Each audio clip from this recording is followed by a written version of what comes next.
সাগর পাড়ে ঝিনুক কুড়িয়েছেন, সেটা এক মহা আনন্দের মুহূর্ত। আমি যখন কক্সবাজার ঘুরতে গিয়েছিলাম তখন অনেক ঝিনুক কুড়িয়েছি। সেদিন হঠাৎ করে পিন্টারেস্ট দেখতে দেখতে দেখলাম একটা ওয়াল হ্যাং তৈরি করে ফেলা সম্ভব।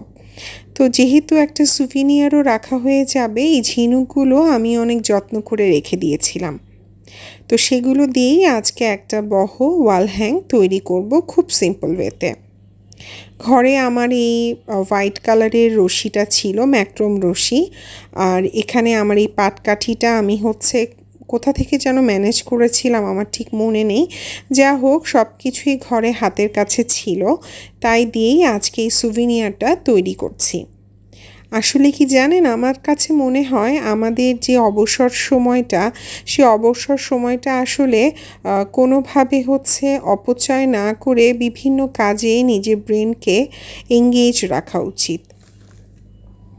আমরা যদি বিভিন্ন কাজে নিজের ব্রেনকে এঙ্গেজ রাখতে পারি, তাহলে দেখবেন সময়টা যেমন ভালো কাটবে, ঠিক তেমনভাবে মনটাও কিন্তু অনেক ভালো থাকবে।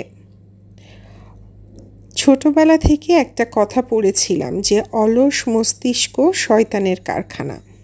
আসলে এটা সত্যি কথা।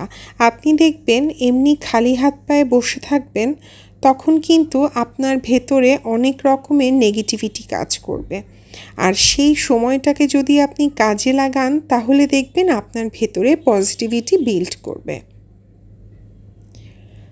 আমার এই টাইপের সুভিনিয়ারগুলো অনেক ভালো লাগে।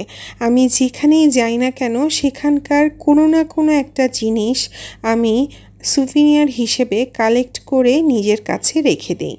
তো ঠিক তেমনভাবেই এবারে লাস্ট কক্সবাজার ট্যুরে গিয়ে এই শামুকগুলো সমুদ্র পাড়ে কুড়িয়েছিলাম সবাই মিলে। এটা আসলেই কি বলবো, খুবই একটা মোমেন্টাম তৈরি হয়েছিল। এখনও যখন আমি এই যে ভয়েস ওভার দিচ্ছি, তখনও সেই সমুদ্র পাড়ের সেই মনোমুগ্ধকর ঠান্ডা একটা বাতাস, তার মধ্যে সমুদ্রের ঢেউ যেন পায়ে এসে লাগছে, আর তখন আমি কুড়োচ্ছি এই শামুক ঝিনুকগুলো, সব কিছু যেন চোখের সামনে এক নজরে ভেসে উঠছে।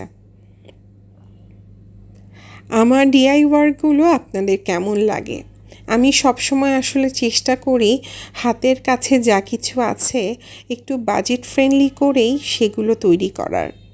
আসলে সবসময় যদি আপনি দামি দামি জিনিস দিয়ে ঘর সাজান, সেটা দেখতে সুন্দর লাগে বটেই, কিন্তু তার মধ্যেও কেমন জানি একটা যান্ত্রিকতা কাজ করে, বা ধরুন প্রাণ খুঁজে পায় না।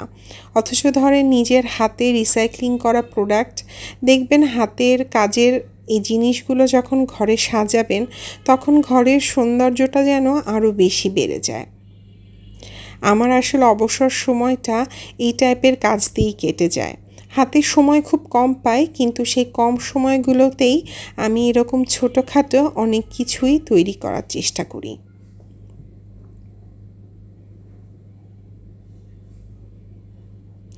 কথা বলতে বলতে কিন্তু আমি এই সুন্দর করে গ্লু গান দিয়ে তৈরি করে ফেললাম। কেমন হলো?